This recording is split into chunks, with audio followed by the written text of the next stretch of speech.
dosaku, semua karena anugerah-Mu.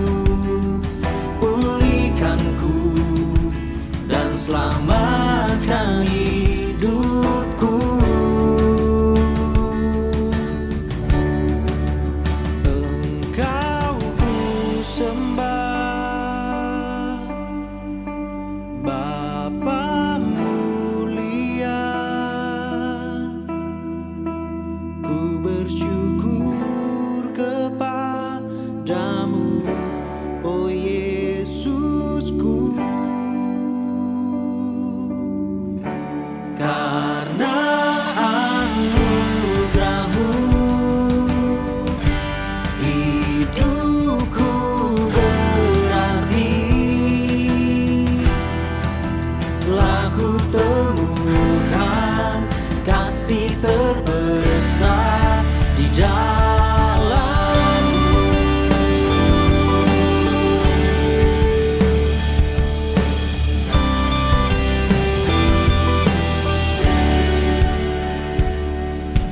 Kau berikan hidupmu sebagai ganti dosaku, semua karena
I see you face to face,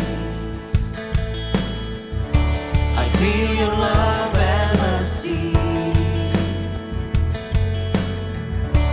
When I'm in your presence, let me, oh Lord, to say, when I see you face to face, I feel your love and mercy. When I'm in your presence, let me, oh Lord, to say, Jesus, Jesus, you are forever in my life. Jesus, Jesus, Jesus, you are forever in my life. Jesus.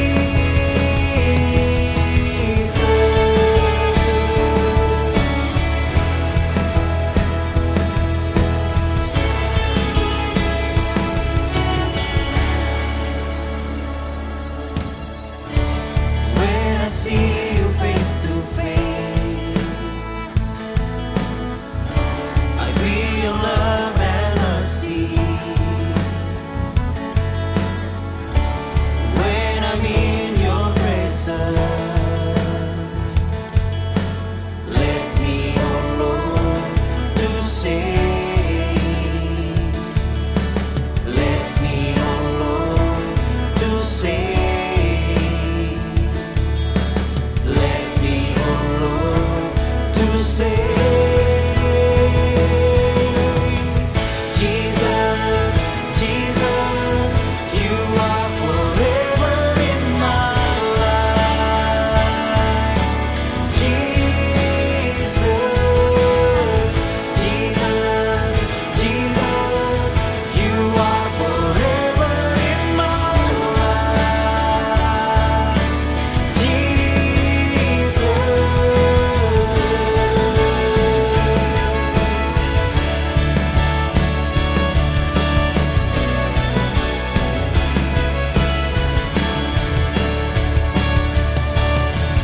Be lifted up, be glorified.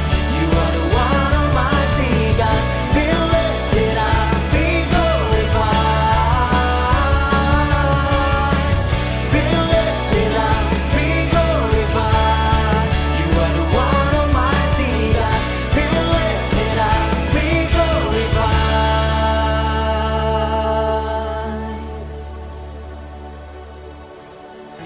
Jesus, Jesus, you are forever in my life.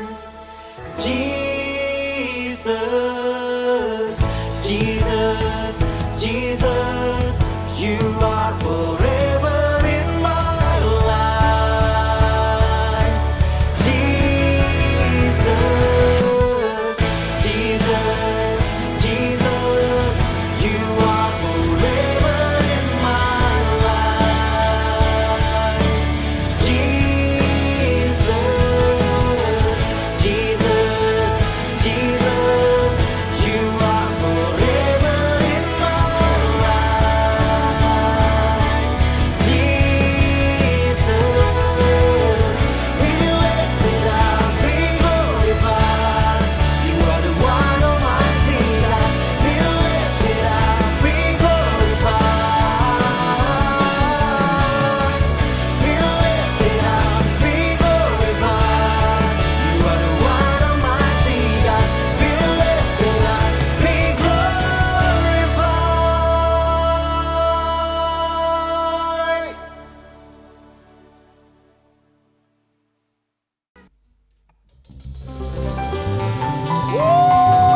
Haleluya, haleluya. Allah kita dahsyat.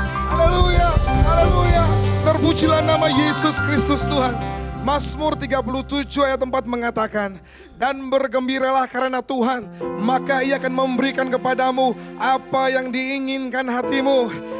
Allah kita dahsyat, Dia luar biasa. Bersukacitalah sebab Yesus hidup, sebab Yesus ada bagi setiap kita. Sebab maut tidak bisa menahan akan kekuatannya. Yesus kita dahsyat luar biasa. Yang percaya katakan amin. Yang percaya katakan amin. Mari bersama-sama kita berdoa bagi nama Tuhan. Kami bersyukur Tuhan pada hari ini. Kami bersuka cita karena Tuhan kami hebat. Tuhan kami hidup. Tuhan kami luar biasa. Bagimulah segala kemuliaan, hormat dan kejayaan Tuhan. Kami percaya Bapa pada hari ini Tuhan. Saat kami menyembah Tuhan. Saat kami memuliakan nama-Mu.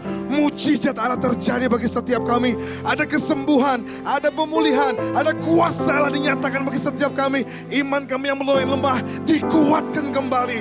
Kami percaya Bapa, ada kuasa di dalam pujian, ada kuasa saat kami memuji-muji kebesaran Tuhan. Roh Kudus jamah hati kami. Roh Kudus mari penuhi hati kami. Bila hati kami senantiasa melekat hanya kepada Yesus Kristus Tuhan. Ini doa kami bagi Engkau Bapa. Di dalam nama Kristus Yesus yang hidup, bersama-sama kita katakan amin. Haleluya.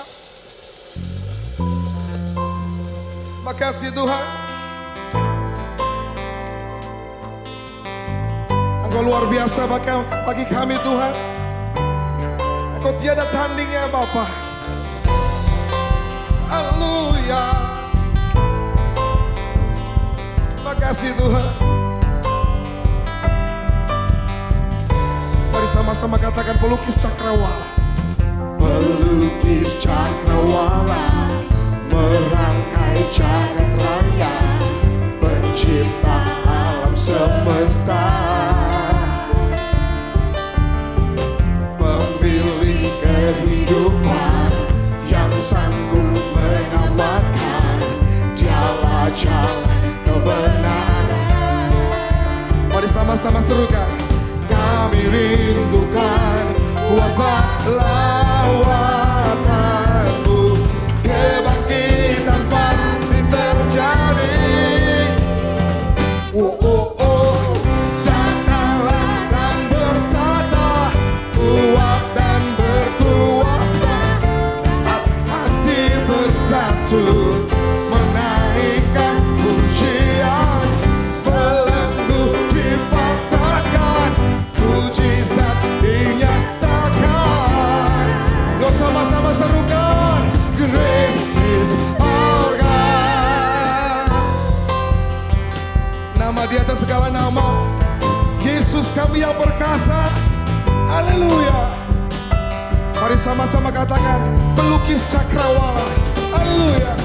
Pelukis cakrawala, merangkai jagat raya, pencipta alam semesta, Serukan pemilik kehidupan. pemilik kehidupan yang sanggup menyelamatkan. Jalan-jalan kebenaran. Oh Yesus, Yesus Tuhan. Kami rindukan kuasa lawatan-Mu. Kebangkitan pasti terjadi. Mari sama-sama percaya katakan. Oh, oh, oh. Datanglah dan bertata,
dimuliakan, Yesus dimasyurkan.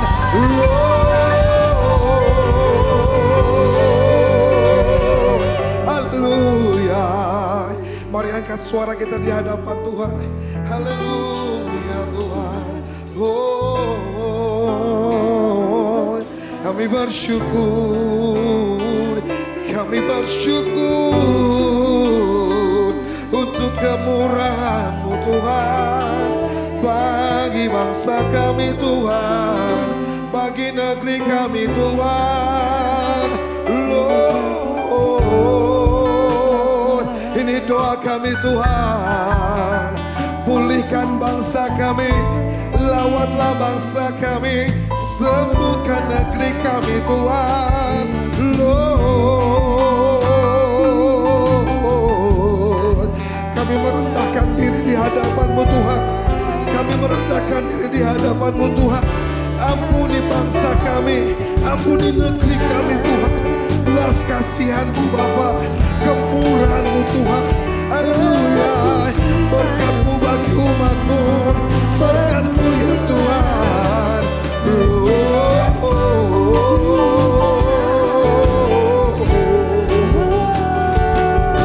Terima kasih Tuhan. Lord, Yesus, Lord.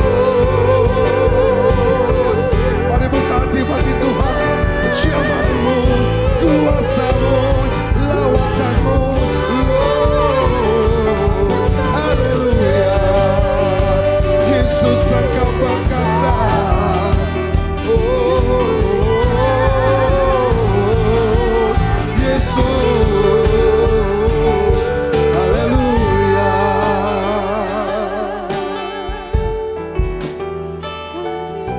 Oh, belas kasih-Mu, oh, dimuliakan,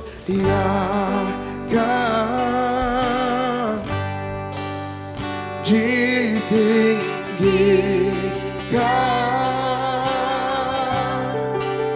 Yesus Tuhan, Kau Raja. Yang bertata,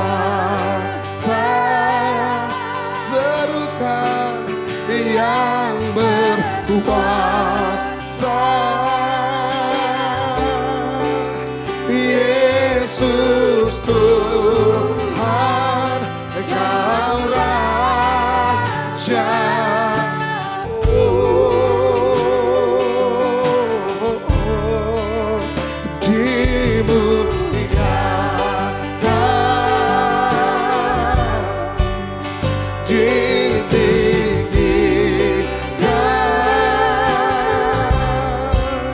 Yesus Tuhan,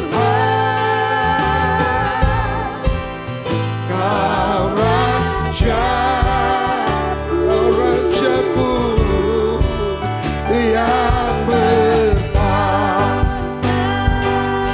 yang berkuasa. Yesus Tuhan, Yesus Tuhan, Kau Raja. Oh, ini seru kami, haleluya. Dimuliakan Malu, ditinggikan,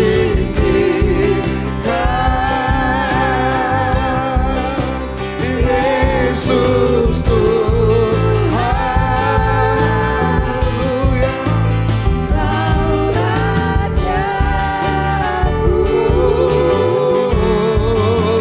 Yang bertata,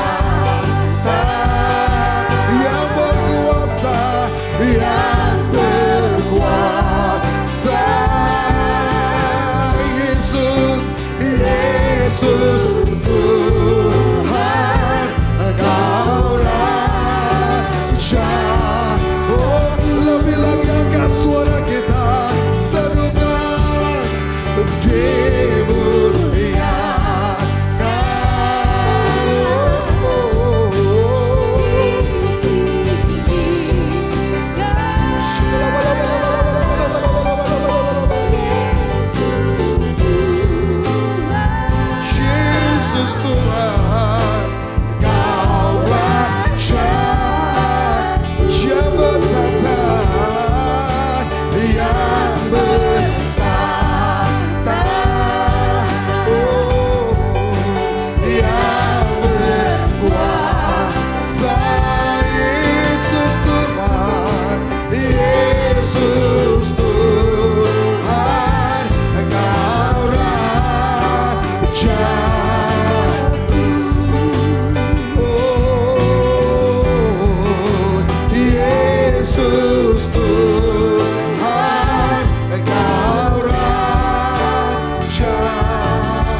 Puji Tuhan, kekasih Tuhan, sebelum saya menyampaikan firman Tuhan, saya akan menaikkan satu pujian buat Tuhan dan buat kita semua.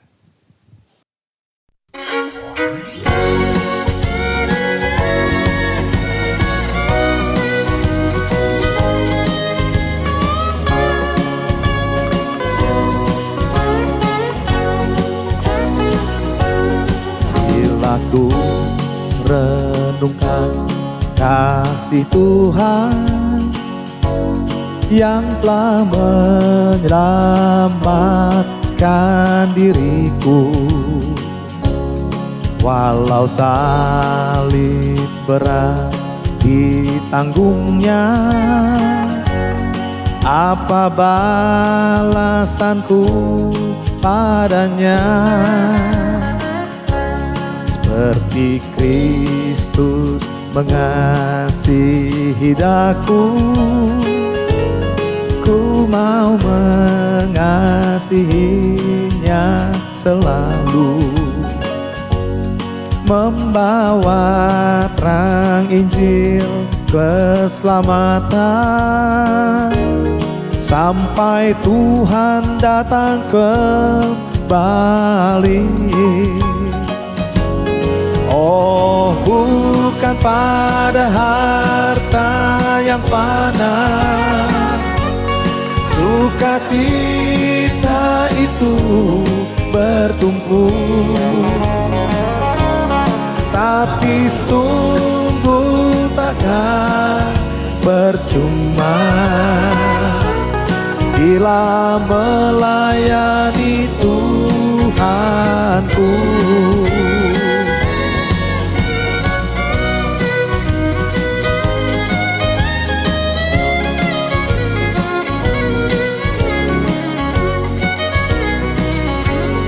Bila ku renungkan kasih Tuhan yang telah menyelamatkan diriku, walau salib berat ditanggungnya, apa balasanku padanya? Seperti Kristus mengasihi daku, ku mau mengasihinya selalu, membawa terang Injil keselamatan sampai Tuhan datang kembali. Oh, bukan pada harta yang fana, sukacita itu bertumpu, tapi sungguh takkan percuma bila melayani Tuhanku.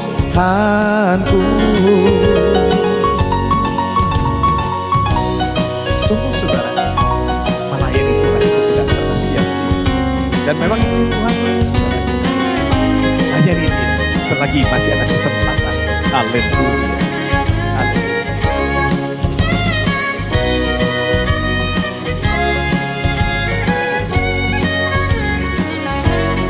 Oh, bukan pada harta yang fana, sukacita itu bertumpu, tapi sungguh takkan percuma bila melayani Tuhanku. Tapi sungguh takkan percuma bila melayani Tuhanku, bila melayani Tuhanku.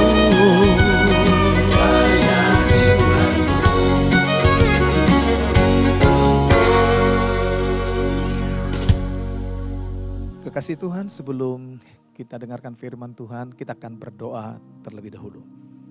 Bapa di sorga, di dalam nama Tuhan Yesus Kristus, kami bersyukur untuk kebaikan-Mu, bersyukur untuk kemurahan-Mu. Kami boleh ada sebagaimana kami ada hari ini. Terima kasih Tuhan Yesus, kami masih bisa memuji, menyembah Tuhan, bahkan mendengarkan firman-Mu. Bapa, urapi firman-Mu, urapi hamba-Mu. Taruh firman-Mu di dalam hati hamba-Mu, sehingga hamba-Mu sampaikan seturut dengan kehendak-Mu, dan nama-Mu dipermuliakan. Berbicaralah, kami mau mendengar. Dalam nama Yesus Kristus Tuhan kami berdoa, haleluya. Amin, amin. Nah, Bapak Ibu Saudara sekalian dikasih oleh Tuhan Yesus Kristus, seperti di mana hari ini adalah kita merayakan ibadah, yaitu ibadah kenaikan Tuhan Yesus ke sorga. Dan kenaikan Tuhan Yesus ke sorga itu bukan hanya fiksi, ya bukan hanya cerita dongeng, tetapi ada saksi-saksi mata yang melihat. Bahkan ada campur tangan ilahi. Itu sebabnya saya akan bacakan firman Tuhan di dalam Matius pasal 28. Sebelum saya bacakan ayat ini, sebelum Tuhan Yesus naik ke sorga, dia ada sampaikan sesuatu. Atau dengan kata lain, dia meninggalkan pesan. Dan pesannya ini adalah serius. Karena biasanya orang yang mengadakan atau perjumpaan untuk yang terakhir kalinya, kalau itu merupakan pesan, itu merupakan pesan yang sangat penting. Nah, di dalam kekristenan itu dikenal sebagai amanat agung. Ya, jadi tema hari ini boleh saya sampaikan atau saya beri tema atau judul dalam khotbah pada hari ini adalah menyelesaikan amanat agung. Jadi sebelum Tuhan Yesus naik ke sorga, ini amanat agungnya.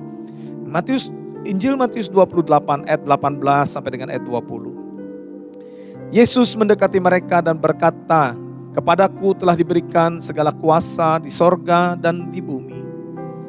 Karena itu pergilah, jadikanlah semua bangsa muridku, dan baptislah mereka dalam nama Bapa dan Anak dan Roh Kudus. Dan ajarlah mereka melakukan segala sesuatu yang telah kuperintahkan kepadamu. Dan ketahuilah, aku menyertai kamu senantiasa sampai kepada akhir zaman." Itu adalah amanat agungnya. Nah, saya akan bacakan lagi di dalam Injil Markus yang juga isinya hampir sama, tapi ada beberapa penjelasan-penjelasan yang lebih detail lagi. Injil Markus pasal 16 ayat 15 sampai dengan ayat yang ke-20. Lalu ia berkata kepada mereka, "Pergilah ke seluruh dunia, beritakanlah Injil kepada segala makhluk.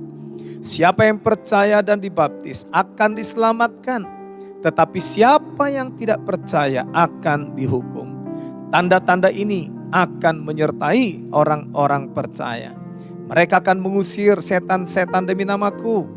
Mereka akan berbicara dalam bahasa-bahasa yang baru bagi mereka.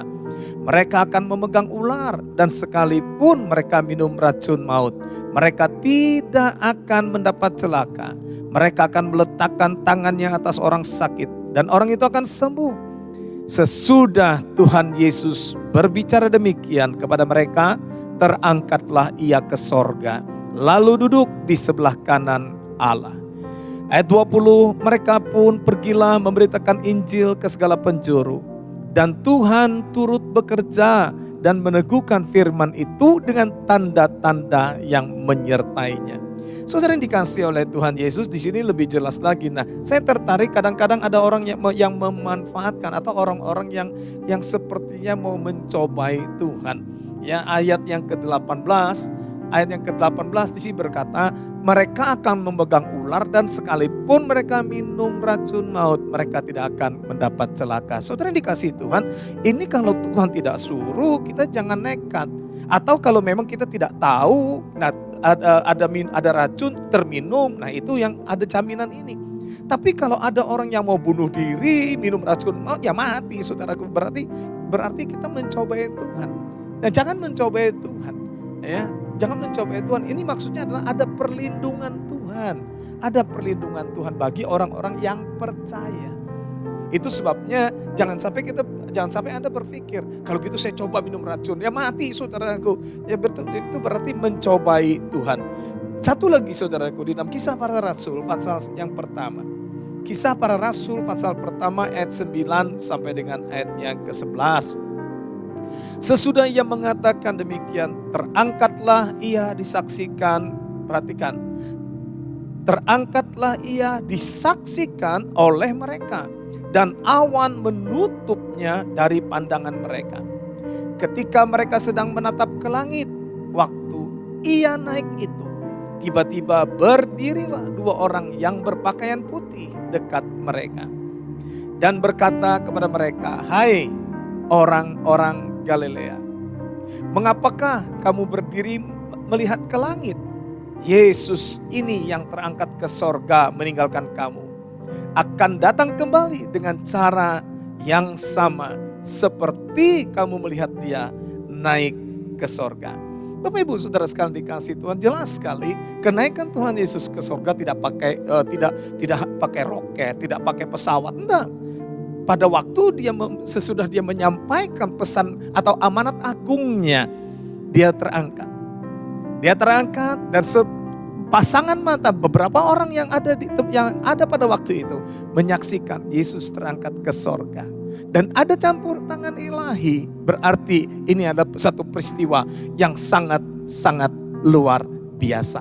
Oleh sebab itu kekasih Tuhan, amanat agung yang Tuhan sampaikan, yang terkenal dengan pesan terakhir daripada Tuhan Yesus kepada umatnya, kepada gerejanya, yang merupakan satu pesan yang serius. Dan ini saudara dan saya harus selesaikan, harus tuntaskan sementara saudara dan saya masih hidup, masih bernafas.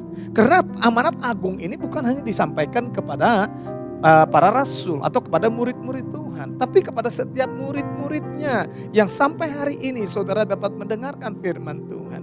Ini adalah tugas saudara dan saya, yaitu untuk menyelesaikan amanat agung daripada Tuhan Yesus Kristus.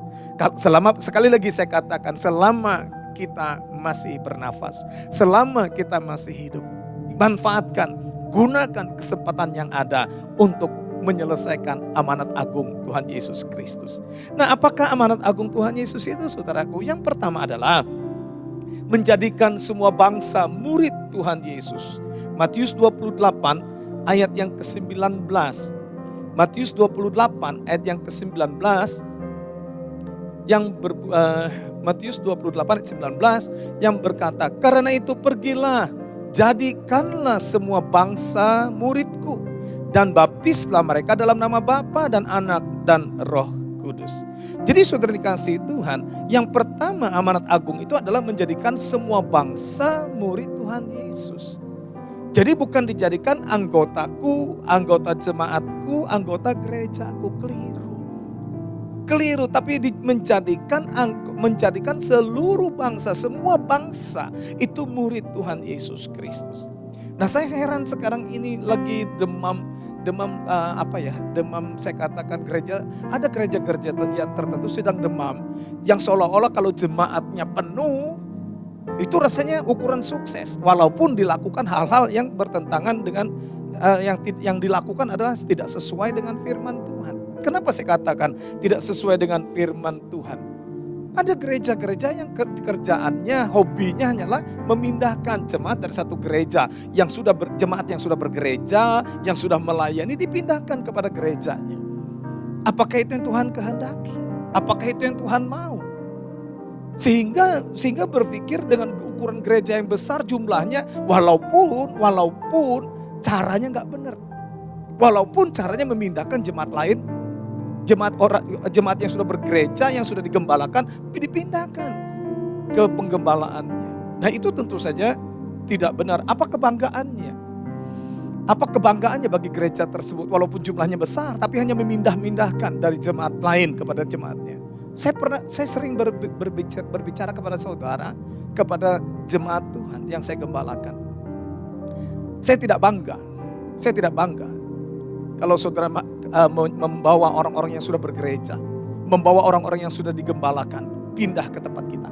Saya tidak bangga. Saya akan bangga kalau saudara membawa orang-orang yang belum pernah dengar nama Yesus, yang belum bertobat dan belum diselamatkan, bawa kepada Tuhan Yesus, saya bangga.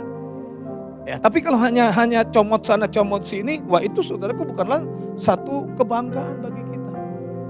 Walaupun jumlahnya semakin banyak di jemaat yang digembalakan.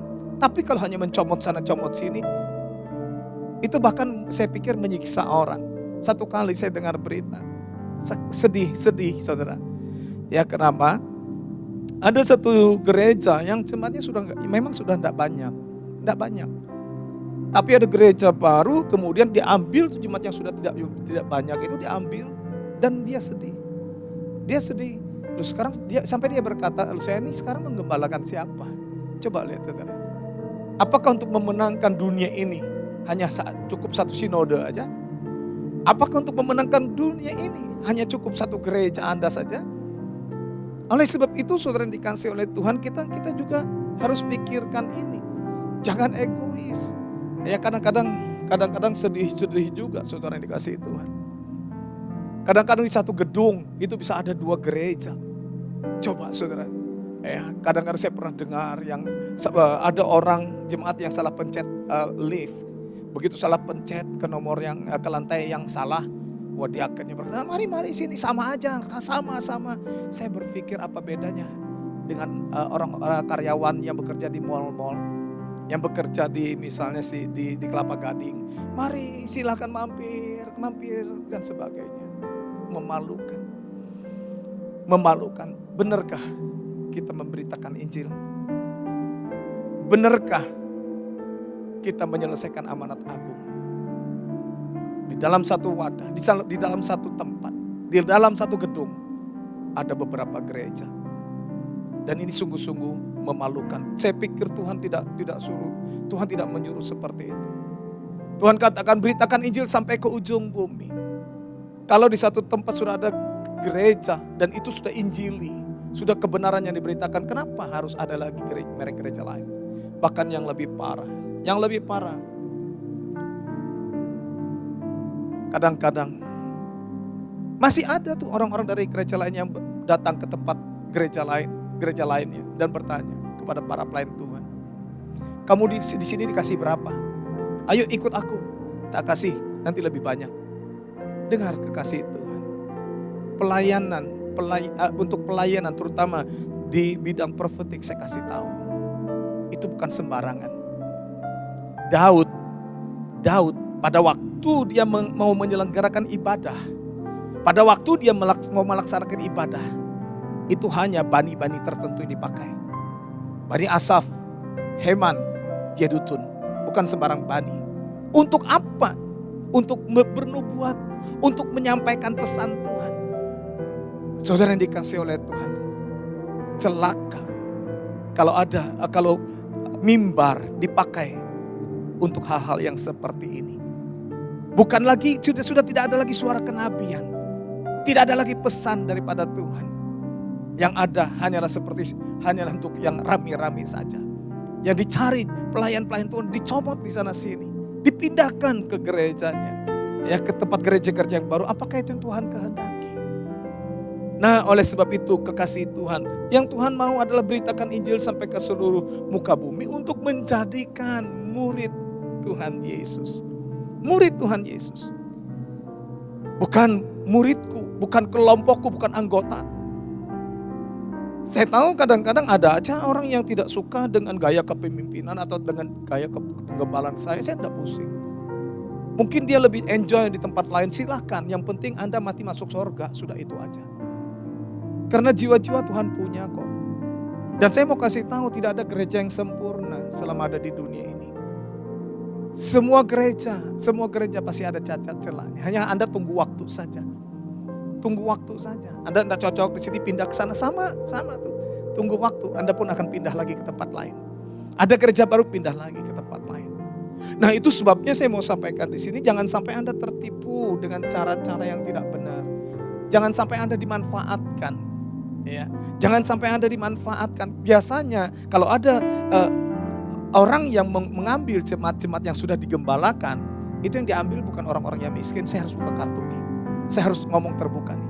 Yang diambil justru orang-orang yang mampu, orang-orang yang kaya untuk mensupport gerejanya. Apa kebanggaan gereja yang seperti itu? Apakah memang orang yang seperti sudah ditentukan dipilih sebagai gembala? Saya tidak pernah bermimpi untuk jadi pendeta, apapun jadi gembala. Enggak pernah bermimpi. Saya bahkan pengen jadi pengusaha yang sukses, yang berhasil. Itu adalah keinginan saya. Karena saya dari latar belakang ekonomi yang yang dari latar belakang miskin juga. Saya pikir pengen jadi pengusaha yang sukses. Sehingga saudara yang dikasihi Tuhan, pada waktu saya mendapatkan surat tugas tahun 90 di bulan Maret, saya berpikir hanya surat tugas untuk koordinator yang biasa. Kemudian sampai 5 Agustus tahun 90, gereja diresmikan, mulai ibadah perdana. Ya, sesudah kita urus surat menyurat ke Bimas Kristen dan sebagainya. Kemudian terus berjalan, saya menantikan siapa yang akan menggembalakan di tempat kita. Selama 2 tahun. Saya menanti siapa yang akan menggembalakan. Sampai satu kali ada peneguhan yang saya tidak harapkan. Tahun 91, bulan September. Sesudah saya pelayanan dari Makassar. Saya turun di Surabaya. Dan saya diminta melayani satu persekutuan doa. Di persekutuan doa itu saya datangnya juga agak terlambat. Saya tidak sempat berbicara dengan gembala setempat. Singkat cerita, saya duduk dari urutan kursi dari depan itu ke belakang. Nah, pada waktu sampaikan firman Tuhan, saya diminta untuk menyampaikan firman Tuhan. Ya sudah, saya sampaikan aja. Sesudah sampaikan, kemudian singkat cerita saya kembalikan kepada gembala setempat. Dan saya duduk kembali di belakang, di kursi di urutan yang kelima dari depan saya duduk. Kemudian gembalanya mengadakan altar call dengan jemaat yang perlu didoakan. Saudara yang dikasihi Tuhan, sebelum jemaat itu selesai didoakan, gembalanya datang dari depan ke tempat saya, ke depan saya, dan kemudian langsung tumpang tangan. Saya tidak pernah berbicara. Dia berkata begini, doamu aku sudah tahu, aku mengerti. Pergumulanmu aku juga mengerti. Dan aku akan memakai engkau sepenuhnya dalam waktu yang sesingkat-singkatnya. Itu bulan September tahun 91. Tahun 90, tanggal 5 Agustus gereja kita berdiri. 1 tahun lebih, hampir 2 tahun. Nah, pulang dari Surabaya saya bercerita sama istri saya. Saya bilang saya dapat peneguhan pelayanan ini. Istri saya sebenarnya tidak mendukung untuk saya jadi pendeta. Tidak mendukung. Ya, untuk jadi gembala apalagi, karena gembala itu tempatnya sampah, saudaraku. Ya, fitnahan. Pokoknya yang tidak baik itu tempatnya adalah di gembala. Yang enak-enaknya, yang nyaman-nyamannya, berkat-berkatnya itu biasanya di jemaat. Ya. Nah, saya katakan sama istri saya, ini ada peneguhan dari Surabaya yang saya dapatkan. Bagaimana? Apa kita masih bertahan untuk tidak melayani? Jangan-jangan kita nanti seperti Yunus, kita melarikan diri dari panggilan. Sehingga di mana kita berada, kita menyusahkan orang dan membuat orang rugi. Karena apa? Karena di mana kita melayani, di sana orang jadi rugi, orang jadi bermasalah gara-gara kita. Apa mau seperti itu? Istri saya menjawab, oh ya enggak mau. Nah, kita berdoa. Saya bilang kita berdoa. Karena mertua saya juga tidak mendukung, saudaraku, saya untuk jadi pendeta. Ya. Mertua saya tidak mendukung karena saya adalah orang kepercayaan dari mertua saya, boleh dikatakan seperti itu, saudara. Ya, bahkan jujur saya katakan, tanda tangan saya di bank itu, saudaraku, saya dipercayakan untuk menandatangani cek. Sehingga adik ipar saya kalau misalnya minta tanda tangan, dia datang ke saya untuk saya menandatangani cek. Sampai seperti itu mertua saya mempercayai saya. Karena prinsip yang saya pertahankan adalah jujur. Jujur ini penting sekali. Orang tua saya, papi saya itu dari saya kecil memperingatkan jujur. Jaga nama. Yang ketiga, jangan menghendaki barang orang yang bukan menjadi milikmu. 3 ini dari saya kecil sampai sekarang ini terngiang-ngiang. Dari kecil papi saya menasihati mengasih wejangan, telinga saya tutup supaya, karena dia waktu memberi wejangan pada waktu kami mau tidur. Saya tutup dengan bantal. Masih terdengar juga. Tapi akibatnya sampai sekarang itu terngiang-ngiang. Jujur, jaga nama, dan jangan pernah menghendaki barang orang yang bukan milikmu. Saudara yang dikasihi Tuhan, itu yang saya pertahankan. Nah, sehingga mungkin dari kejujuran itu saya dipercayakan untuk tanda tangan cek. Ya, sehingga adik ipar saya itu datang ke saya itu minta tanda tangan cek dari saya. Saudara yang dikasihi oleh Tuhan Yesus Kristus. Dengan demikian, mertua saya itu tidak bisa terima kalau saya jadi pendeta. Nanti dia pikir anak cucunya dikasih makan apa? Apalagi mertua saya dari latar belakang orang Pantekosta, saudaraku.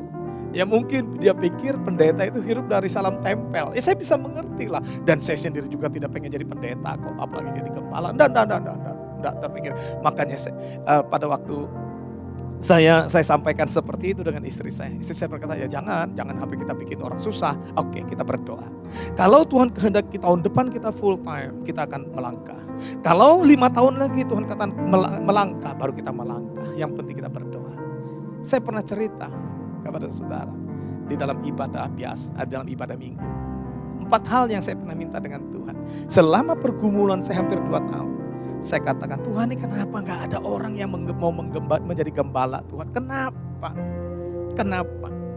Ya. Saya menanti ini Tuhan, kenapa? Dan selama berjalan waktu saya berdoa sama Tuhan, Tuhan kalau Engkau menghendaki saya untuk jadi gembala dan sepenuh waktu, saya hanya minta 4 hal.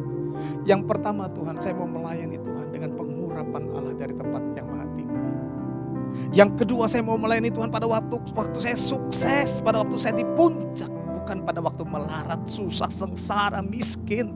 Saya tidak bisa jadi berkat, tidak bisa jadi kesaksian. Tapi pada waktu saya di puncak. Dan yang ketiga, saya mau melayani Tuhan pada waktu saya sehat. Bukan karena sudah koma, bukan karena selang infus di sana kanan kiri, buka belakang atas bawah, sudah di ICU. Enggak, saya enggak mau. Dan saya mau melayani Tuhan. Yang keempat, jamin keluarga saya. Hanya itu saudaraku, pergumulan saya sebelum saya dapatkan peneguhan daripada Tuhan. Makanya saya kaget tersentak pada waktu saya didoakan. Dan dikatakan pergumulanmu aku sudah tahu, doamu aku mengerti, aku akan pakai engkau sepenuhnya dalam waktu yang sesingkat-singkatnya. Wow. Nah oleh sebab itu saudara yang dikasihi Tuhan, saya mau sampaikan kepada saudara begini. Kalau anak Anda tidak punya panggilan untuk jadi gembala, jangan jadikan gembala. Kalau anak Anda tidak ada panggilan untuk jadi pendeta, jangan jadi pendeta. Jadilah pengusaha. Jadilah orang-orang yang sukses. Jadilah orang-orang yang hebat. Yang takut akan Tuhan. Ajar mereka takut akan Tuhan. Ajar mereka untuk memiliki iman di dalam Tuhan. Sampai mereka sukses, berhasil, mentok dalam pendidikannya. Baru serahkan kepada Tuhan. Bangga enggak seperti pendeta Insinyur Niko Nyoto Raharjo. Keren kan? Insinyur. Sudah insinyur, kemudian baru serahkan kepada Tuhan. Pendeta Insinyur Timotius Arifin Teja Sukmana. Loh, keren kan? Luar biasa loh. Nah, kemudian hadiahnya dari pelayanan ada doktornya. Hadiah dari teologi ada doktornya. Keren. Tapi yang pengangguran, saya sedih kadang-kadang. Orang anak yang disekolahkan di sekolah Alkitab itu yang jelek-jelek. Yang baik-baiknya, oh kamu harus jadi dokter, kamu harus jadi berhasil, kamu harus membantu di toko. Yang jelek-jeleknya mantan narkoba, susah diatur, susah dinasehati, sampah masyarakat, disuruh sekolah Alkitab. Makanya hasilnya enggak karu-karuan. Karena saya sedih melihat ada pendeta telanjang di tengah jalan, pendeta loh. Tapi jangan lihat pendetanya, latar belakangnya. Kenapa yang dikirim sekolah teologi yang mutunya kurang baik? Loh saudaraku, maunya minta yang terbaik dari Tuhan. Maunya minta yang hebat yang bagus dari Tuhan, yang terbaik. Tapi untuk Tuhan dikasih yang amburadul, yang tak karu-karuan. Saya 6 bersaudara, anak yang pertama. Saya bangga, dilahirkan dari keluarga. Melewati mami, dibesarkan oleh papi dan mami. Dan saya bangga, dilahirkan dari keluarga ini. Ya, dan kemudian saya jadi hamba Tuhan, saya bangga saudaraku. Ya. Puji Tuhan. Nah oleh sebab itu Bapak Ibu Saudara sekalian dikasihi Tuhan. Amanat agung daripada Tuhan Yesus. Jadikan semua bangsa murid Tuhan. Bukan jadi anggotaku, bukan. Bukan jadi muridku, bukan saudaraku. Ya, bukan jadi muridku. Kemudian di sana dikatakan apa saudaraku? Yang kedua kita lihat untuk ini untuk menjadikan semua bangsa menjadi murid Tuhan Yesus itu adalah perlu bekerja sama atau berkolaborasi. Kita tidak bisa sendirian. Saya tidak bisa sendirian. Gereja kami tidak bisa sendirian untuk menjangkau jiwa-jiwa. Perlu kolaborasi. Tapi yang sehati, yang bisa kerja sama. Saudara yang dikasihi Tuhan. Banyak orang di depan kita itu sahabat baik. tetapi dari belakang menusuk. Makanya kita harus hati-hati memilih teman untuk kolaborasi, untuk bisa bekerja sama. Makanya ada istilah begini, pelihara anjing itu lebih setia daripada pelihara manusia.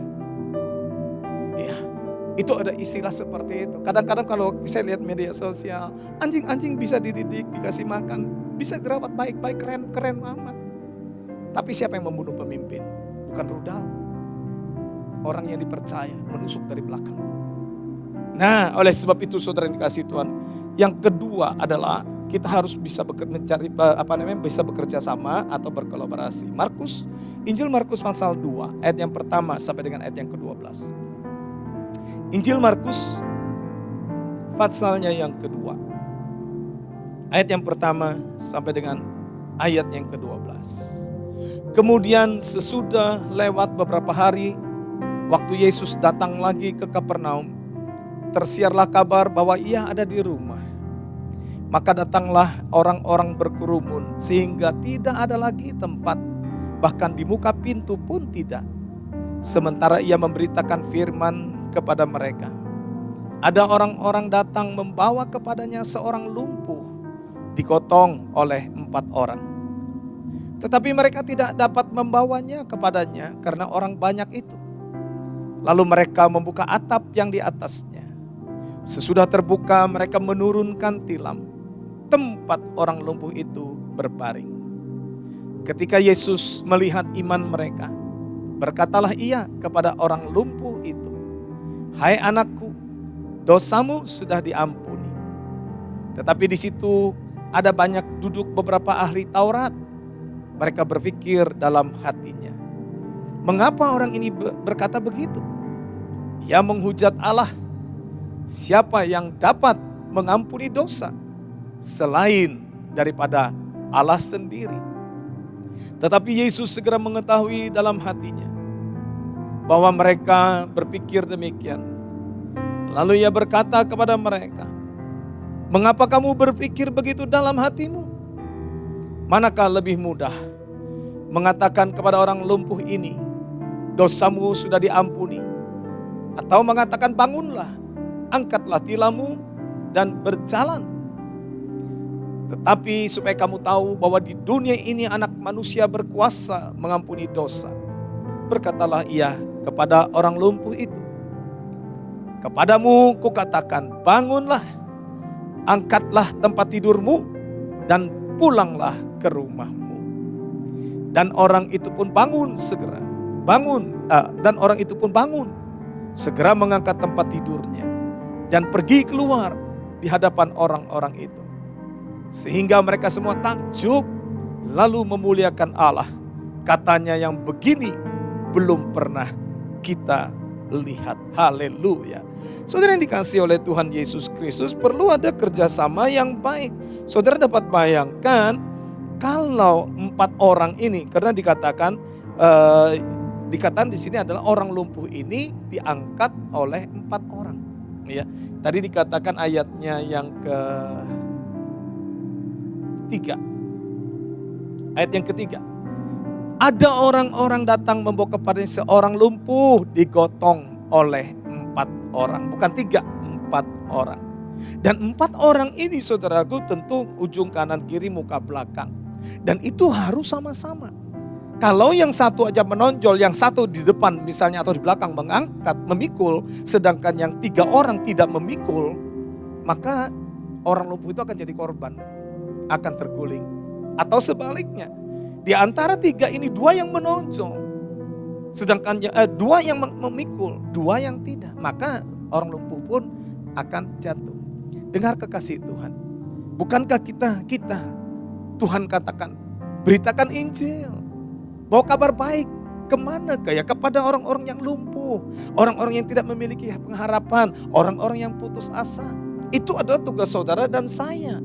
Nah, oleh sebab itu saudara yang dikasihi oleh Tuhan Yesus Kristus, kita disuruh untuk membawa itu, untuk memberitakan Injil, kabar baik, berita sukacita. Berita ada di dalam Tuhan ada pengampunan, ini yang kita sampaikan. Bukan berita buruk. Ya, yang kita sampaikan bukan fitnahan, bukan cacian, bukan. Mimbar bukan untuk mencaci maki. Mimbar dipakai untuk membawa kabar baik. Mimbar dipakai untuk memberitakan kabar sukacita bahwa di dalam Yesus ada pengampunan, di dalam Yesus ada pengharapan, di dalam Yesus ada penebusan, di dalam Yesus ada sukacita. Ini yang harus kita beritakan. Oleh sebab itu, beritakan Injil kepada semua makhluk, kepada semua orang.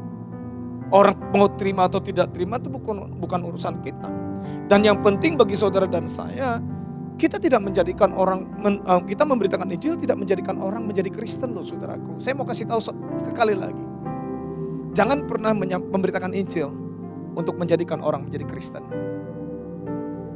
Nanti mereka pada waktu ke gereja mereka akan kecewa karena lihat kehidupan orang Kristen yang tidak karu-karuan. Mereka lihat kehidupan orang Kristen yang amburadul, mereka kecewa. Mereka akan berkata lebih baik agamaku yang dulu. Aku tidak pernah menipu orang. Aku tidak pernah memfitnah orang. Aku tidak pernah begini, begitu dan sebagainya. Saya mau kasih tahu. Banyak orang Kristen yang hidupnya tidak karu-karuan. Yang tidak bisa menjadi berkat. Makanya jangan jadikan orang untuk menjadi orang Kristen. Jadikan pengikut-pengikut Kristus. Jangan jadikan anggota gereja. Biarkan dia mau ke gereja mana. Jangan dipaksa orang yang sudah ke gereja, orang yang sudah digembalakan, jangan dipindahkan dari gereja itu ke gereja kita. Jangan. Biarkan dia jadi berkat di sana. Apalagi kalau orang itu jemaat itu orang kaya, dia sudah berjemaat di tempat orang lain, sudah bergereja di sana, jangan dipindah ke gereja kita. Biar dia jadikan berkat di sana. Nah, harusnya tuh seperti itu. Jangan kita dorong jemaat, ayo cari jiwa-jiwa. Loh, yang dicari bukan jiwa-jiwa yang belum bertobat. Ya, yang dicari itu justru yang belum bertobat. Makanya firman Tuhan berkata begini nih. Oke, sebelum saya lanjut ke sana. Yang Tuhan mau itu, saudara dikasih Tuhan adalah supaya memberitakan Injil itu kepada orang-orang yang lemah, orang-orang yang tidak memiliki pengharapan. Nah, jadi kita lihat di sini tadi saudaraku, berkolaborasi. 4 orang ini harus bersama-sama mengangkat. Dia saudaraku tidak ada yang lebih penting kan? Tidak ada yang lebih utama. Bersama-sama mengangkat. Dan kemudian mereka melihat tidak menemukan jalan buntu, tidak menemukan jalan keluar di dalam ayat yang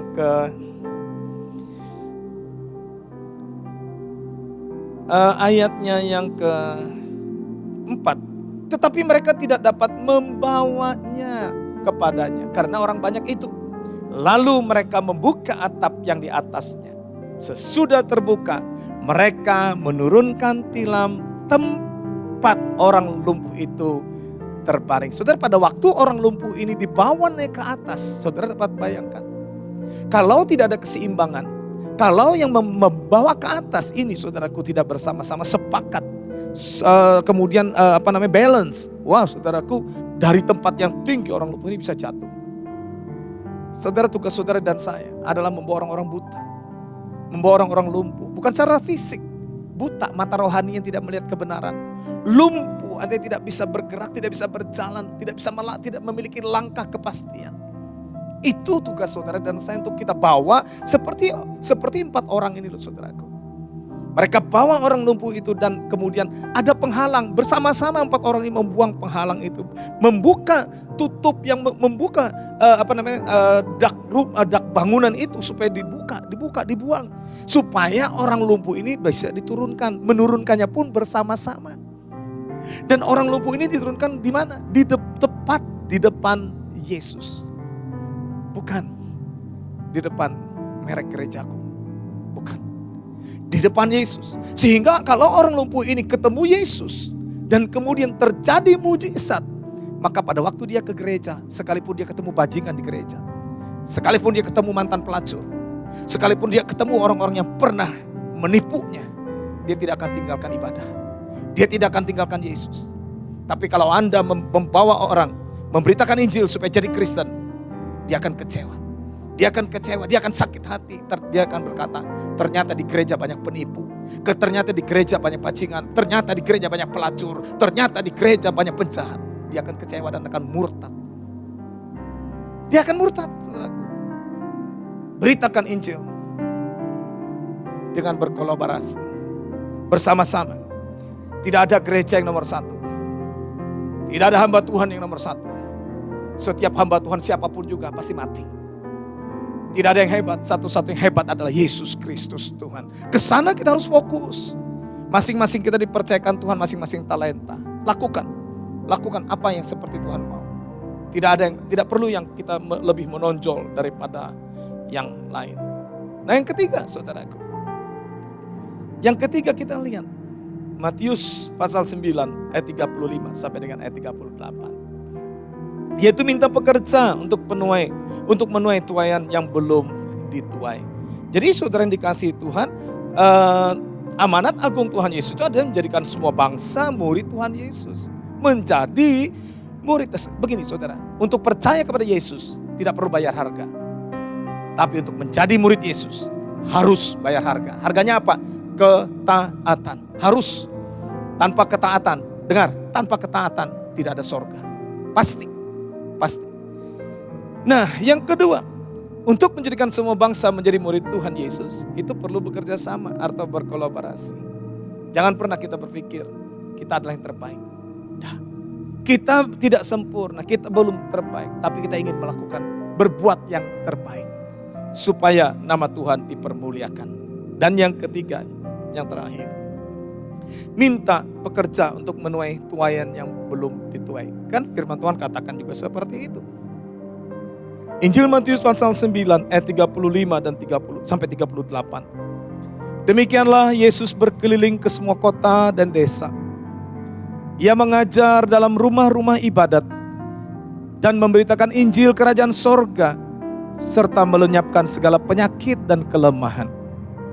Melihat orang banyak itu, tergeraklah hati Yesus oleh belas kasihan kepada mereka. Karena mereka lelah dan terlantar seperti domba yang tidak bergembala. Maka katanya kepada murid-muridnya, tuaian memang banyak, tetapi pekerja sedikit. Karena itu mintalah kepada Tuhan yang punya tuaian, supaya ia mengirimkan pekerja-pekerja untuk tuaian itu. Jadi Bapak Ibu Saudara sekalian yang dikasihi oleh Tuhan Yesus Kristus, kita tahu sekarang adalah saat-saat untuk menuai. Kalau Injil sudah diberitakan, Injil sudah disaksikan, orang tertarik melihat hidupmu dan hidupku, di mana ada Yesus di dalamnya. Dan kemudian kita dapat bekerja sama antara satu dengan yang lain untuk membawa orang lumpuh, orang buta, orang timpang untuk datang kepada Yesus. Dan kita kewalahan karena tuaian itu, Alkitab katakan tuaian telah menguning dan siap untuk dituai. Siap untuk dituai, tapi pekerjanya kurang. Makanya firman Tuhan katakan minta kepada yang mempunyai tuaian. Minta apa yang diminta? Minta kirim penuai. Untuk apa? Untuk menuai yang belum dituai. Nah kalau penuai menuai tuaian yang sudah dituai. Saya ulangi. Kalau penuai menuai tuaian yang sudah dituai. Milik orang lagi. Itu apakah disebut penuai? Saya rasa bukan. Itu namanya penjara atau perampok. Jangan menuai tuaian. Jangan menuai tuaian yang sudah dituai. Jangan mencari jiwa-jiwa yang sudah bergereja. Jangan memindahkan jiwa-jiwa yang sudah digembalakan. Saya tidak bangga. Cari jiwa-jiwa yang belum dituai. Cari jiwa-jiwa yang tidak memiliki pengharapan. Cari jiwa-jiwa dan selamatkan jiwa-jiwa yang tidak memiliki kepastian hidup yang kekal. Alkitab mencatat, satu jiwa bertobat, satu jiwa orang jahat, orang kafir bertobat. Dengar baik-baik. Satu jiwa, malaikat di surga bersuka cita. Hanya satu jiwa. Berapa tahun Anda jadi orang Kristen? Sudahkah menyelesaikan amanat agung Tuhan Yesus? Sudahkah melakukan seperti yang Dia perintahkan? Sebelum Dia naik ke surga. Pergi, beritakan Injil. Jadikan semua bangsa muridku. Baptis mereka dalam nama Bapa, Anak dan Roh Kudus.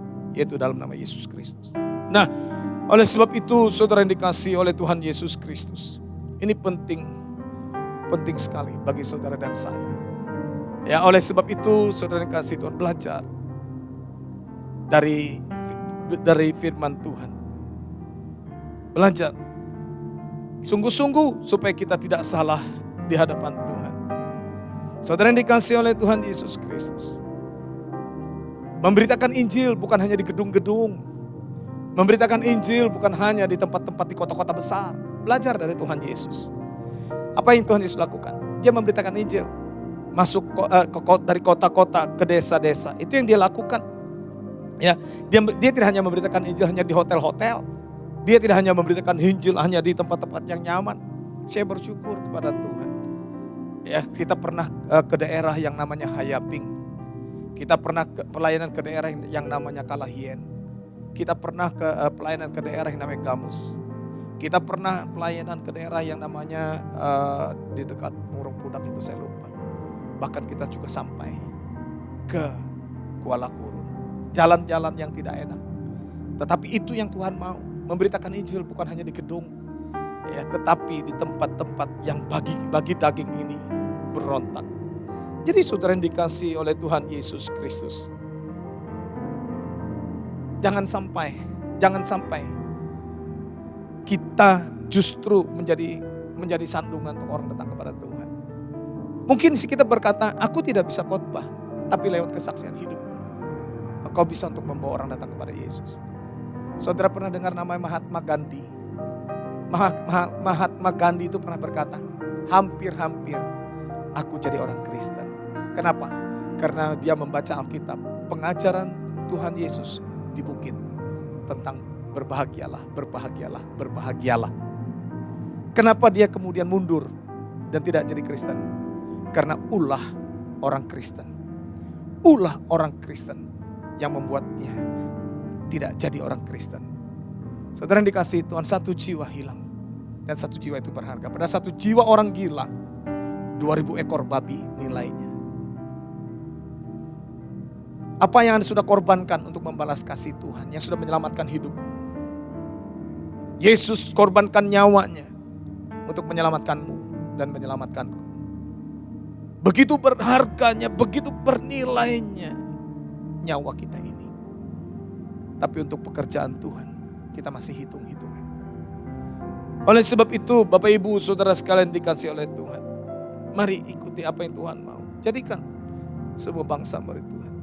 Beritakan Injil. Jadikan semua bangsa murid Tuhan. Nah, oleh sebab itu, saudara yang dikasihi oleh Tuhan Yesus Kristus. Di mana Tuhan Yesus mengajar. Ini satu contoh yang bagus, saudara. Saya akan bacakan. Injil Yohanes pasal yang pertama. Yohanes pasal yang pertama. Ayat 35 sampai 37.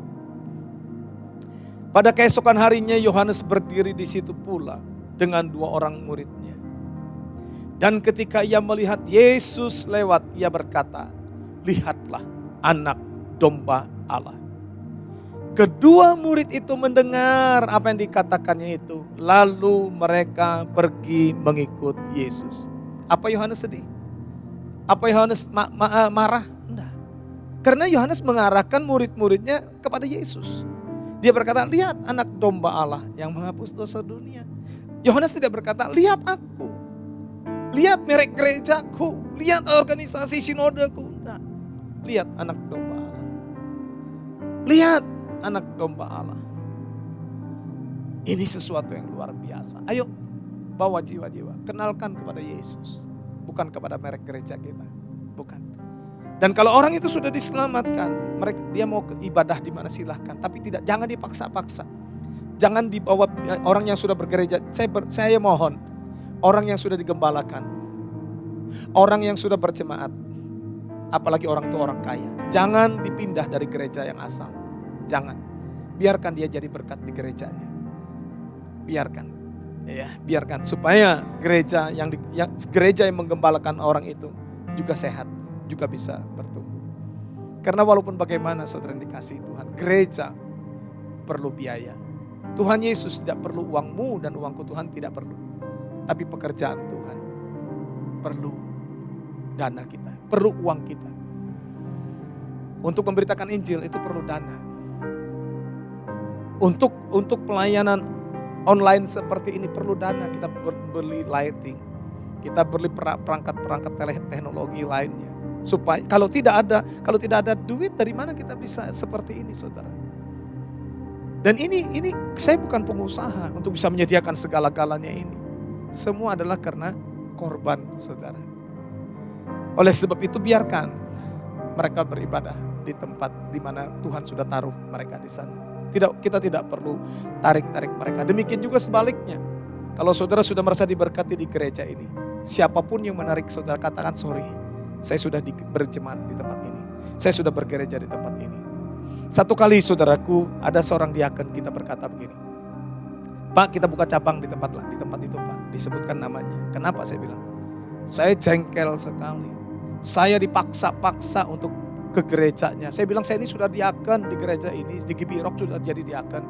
Terus dipaksa-paksa. Sampai saya jengkel, dia bilang begitu. Saya rasa saudara yang dikasih Tuhan, itu memang tidak perlu. Ya, jangan mencari jiwa-jiwa yang sudah bergereja dan yang sudah berjemaat. Cari yang belum berjemaat. Masih banyak di luar sana. Saudara yang dikasih oleh Tuhan Yesus Kristus. Yang penting sekali adalah kalau orang itu sudah berjemaat dan jadi berkat, jangan diutak-atik. Tadi saya katakan, setiap gereja pasti memerlukan dana untuk operasional, untuk pekerjaan Tuhan, untuk pelayanan. Dari mana uang-uang itu? Tentu saja dari persembahan saudara. Tentu saja dari persepuluhan saudara. Ya, walaupun kadang-kadang ada gembala yang berkata bahwa persepuluhan itu milik gembala. Saya katakan bukan. Ya, persepuluhan itu miliknya Tuhan. Bukan milik gembala. Bukan milik penginjil. Bukan milik guru. Miliknya Tuhan. Makanya Tuhan katakan bawa persepuluhan itu ke dalam rumah perbendaharaanku. Bukan. Persepuluhan itu bukan dibawa kepada rumahku. Ya, bukan. Tapi ke rumah perbendaharaan. Ada bendahara yang mengatur. Ya, ada bendahara yang mengatur. Ada bendahara yang mengatur supaya di rumahku. Apa rumah Tuhan? Nabi, rasul, penginjil, gembala, guru, orang-orang miskin. Itu rumah Tuhan. Mereka dapat makanan. Tapi persepuluhan itu bukan milik gembala. Persepuluhan itu bukan milik pendeta. Persepuluhan itu bukan milik penginjil. Tapi milik Tuhan. Nah, saya tutup dengan satu cerita.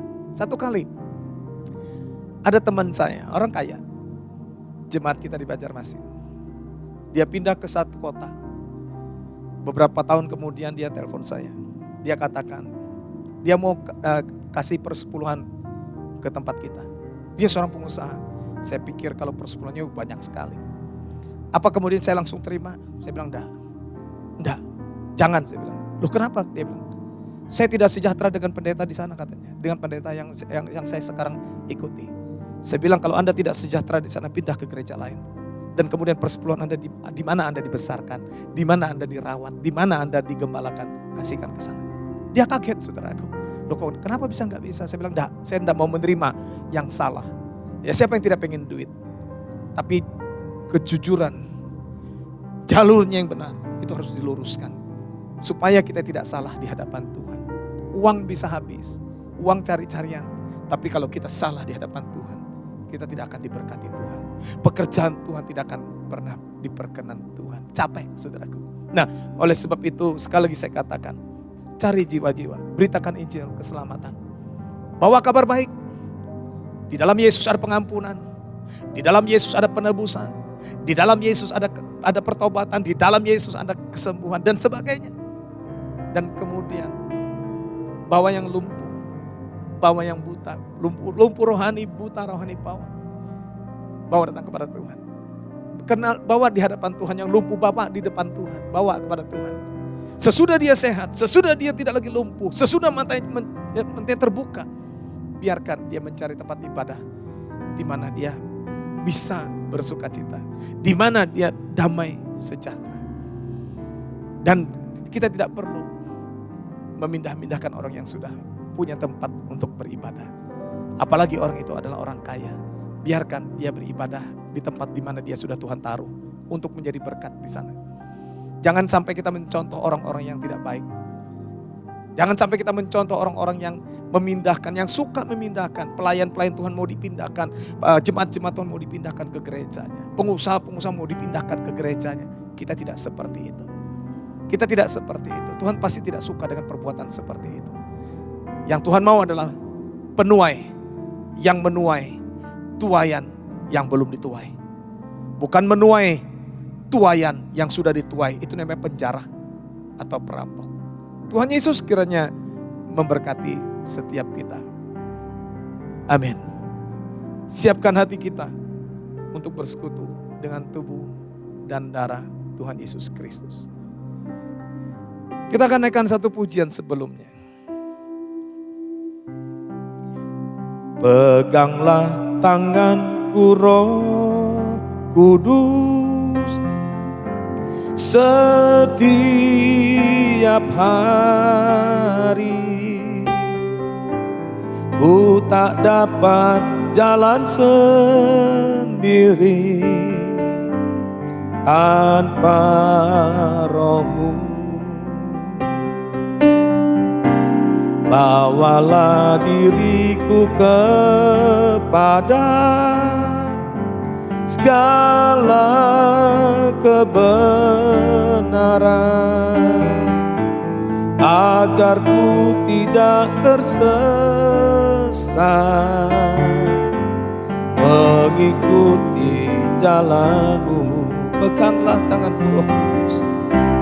Peganglah tanganku Roh Kudus setiap hari. Ku tak dapat jalan sendiri tanpa Roh-Mu. Bawalah diriku kepada segala kebenaran, agar ku tidak tersesat mengikuti jalan-Mu.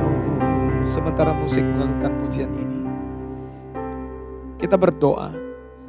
Bapa, terima kasih untuk firman-Mu yang sudah kami dengar. Biarlah firman yang kami dengar tidak kembali dengan sia-sia, tapi boleh tertanam di dalam setiap loh hati kami masing-masing. Saat ini kami mau bersekutu dengan tubuh dan darah-Mu. Layakkan Tuhan setiap kami. Sehingga pada waktu kami bersekutu dengan tubuh dan darah-Mu, bukan kutuk yang kami terima, tapi berkat dan janji-janji ilahi. Ampuni kelemahan kami ya Tuhan. Ampuni kekurangan kami. Ampuni pelanggaran kami ya Tuhan. Terima kasih Tuhan Yesus. Terpujilah nama-Mu kekal selama-lamanya sampai selama-lamanya. Berkati roti dan anggur yang ada di depan kami ini. Tumpangkan tangan-Mu atasnya. Sehingga melewati berkat perjamuan kudus ini, yang lemah dikuatkan. Yang putus asa diberikan pengharapan yang baru. Dan yang sakit oleh bilur-bilur Tuhan Yesus sudah disembuhkan. Sudah disembuhkan. Bapa, terima kasih. Terpujilah nama-Mu kekal selama-lamanya sampai selama-lamanya. Dalam nama Yesus Kristus Tuhan, kami berdoa dan mengucap syukur. Haleluya. Amin. Mari saudaraku, angkat roti yang sudah diberkati oleh Tuhan. Angkat dengan tangan kanan kita lebih tinggi dari kepala kita. Roti yang melambangkan tubuh Kristus. Tubuh yang tercabik-cabik. Tubuh yang terpecah-pecah karena cambukan, siksaan, penderitaan yang dialaminya. Bukan karena pemberontakannya, bukan karena dosa dan pelanggarannya, tapi karena dosa dan pelanggaran saudara dan saya lah yang ditanggungnya. Bahkan dia taat kepada Bapa di surga sehingga dia rela mati tergantung di atas kayu salib. Supaya melalui kematiannya, saudara dan saya boleh memperoleh hidup yang kekal bersama-sama dengan dia di dalam kerajaannya. Bukankah roti yang sudah diberkati oleh Tuhan? Ini adalah persekutuan dengan tubuh Kristus. Haleluya. Amin. Mari makan dalam nama Tuhan Yesus Kristus.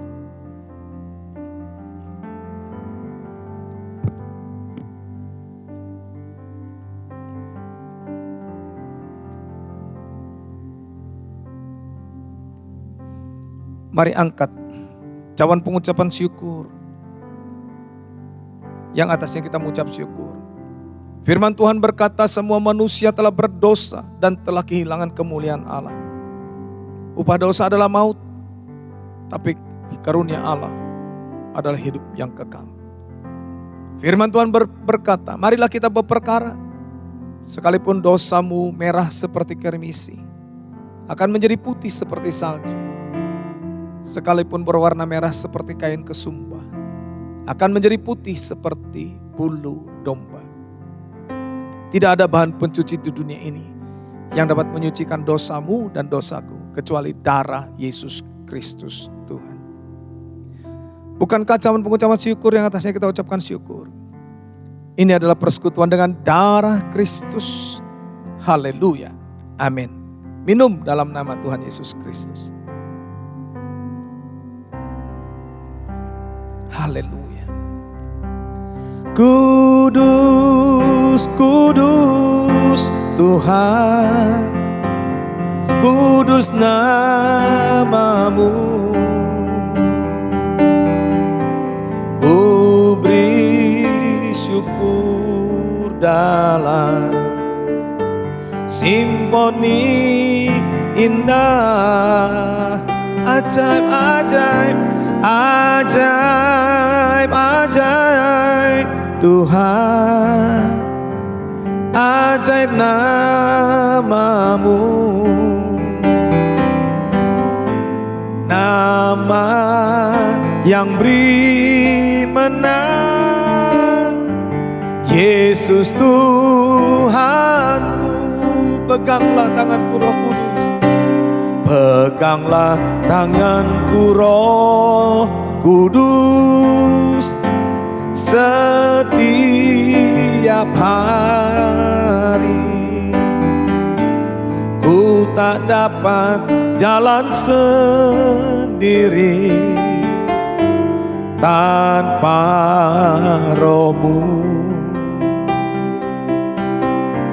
Bawalah diriku kepada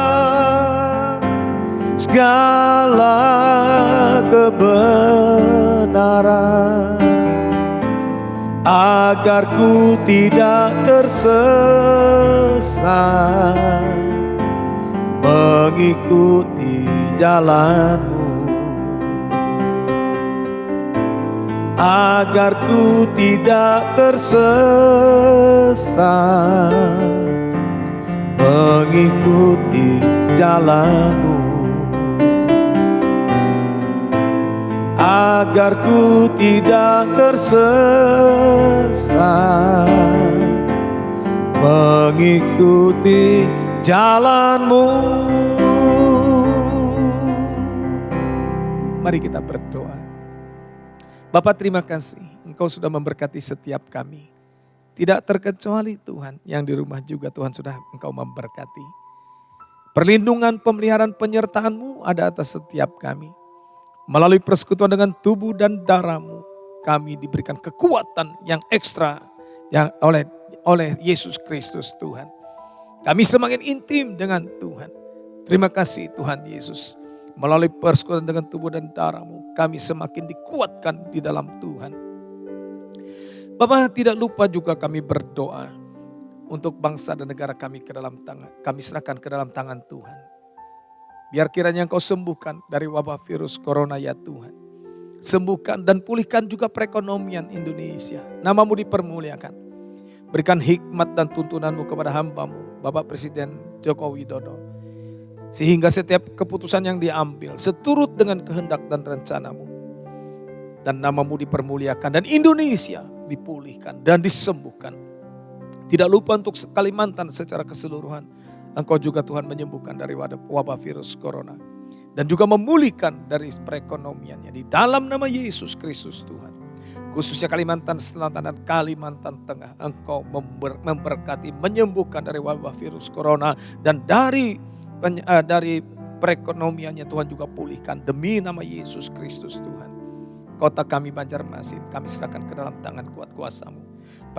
Banjarmasin Utara, Banjarmasin Selatan, Banjarmasin Barat, Banjarmasin Tengah, Banjarmasin Timur dipulihkan, disembuhkan dari wabah virus corona. Dan perekonomian juga disembuhkan.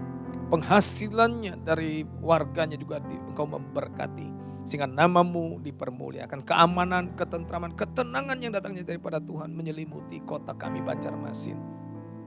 Kalimantan bahkan seluruh Indonesia. Bapak terima kasih. Kami serahkan jemaat-Mu ke dalam tangan pemeliharaan Tuhan.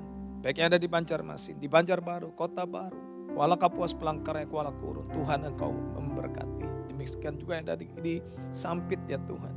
Biar jemaat-Mu semua sehat-sehat. Ada semua dalam pemeliharaan Tuhan, perlindungan Tuhan. Tidak ada yang sakit, perekonomiannya juga Tuhan cukupkan untuk keperluan sehari-hari. Tidak ada yang kelaparan, nama-Mu dipermuliakan. Terima kasih Bapak. Akhirnya kami akhiri ibadah kami sehari ini. Dan sebelumnya biarlah Engkau memberkati setiap kami. Dengan berkat-berkat yang terbaik dari tempat yang maha tinggi. Yang menyertai kami mulai sekarang sampai Yesus Kristus Tuhan datang kembali. Dengan mengangkat kedua tangan kami arahkan hati kami kepada Yesus Kristus Tuhan yang adalah sumber segala berkat. Hari ini kami siap untuk diberkati dan menerima berkat Allah dari tempat yang maha tinggi. Kekasih-kekasih Tuhan yang sudah diberkati oleh Tuhan. Terimalah berkat dari Bapa Surgawi. Kasih sayang daripada Yesus Kristus Tuhan kita. Serta persekutuan di dalam rohnya yang kudus. Yang senantiasa memimpin, menyertai, memelihara, melindungi dan memberkati saudara. Usaha pekerjaan saudara diberkati oleh Tuhan. Hidup rumah tangga saudara diberkati oleh Tuhan. Kesehatan saudara diberkati oleh Tuhan. Pelayanan saudara diberkati oleh Tuhan. Para suami diberkati oleh Tuhan. Para istri diberkati oleh Tuhan. Anak-anak juga diberkati oleh Tuhan. Juga para orang tua diberkati oleh Tuhan. Bahkan keturunan orang benar diberkati oleh Tuhan. Dan anak cucu kita tidak akan pernah meminta sedekah. Apapun yang saudara kerjakan melalui kedua tangan saudara. Karena saudara mengasihi Tuhan dengan segenap hati. Mencintai pekerjaan Tuhan dengan tulus hati. Dan menjadikan Tuhan Yesus sebagai satu-satunya sumber kehidupan saudara. Maka segala perkara dibuatnya berhasil. Yang percaya dan diberkati Tuhan. Percaya bahwa pertolongan Tuhan kita Yesus Kristus tidak pernah terlambat. Bersama-sama dengan saya berkata, amin. Amin. Amin. Tuhan Yesus memberkati saudara.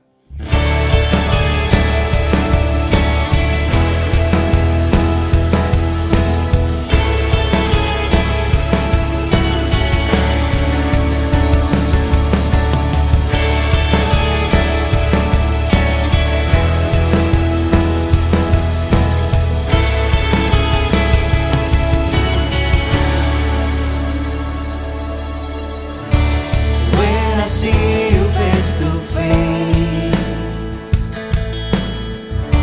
I feel your love and mercy. When I'm in your presence, let me, oh Lord, to say. When I see you face to face, I feel your love and mercy. When I'm in your presence, let me, oh Lord, to say, Jesus, Jesus, you are forever in my life. Jesus, Jesus, Jesus, you are forever in my life. Jesus.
Jesus, Jesus, you are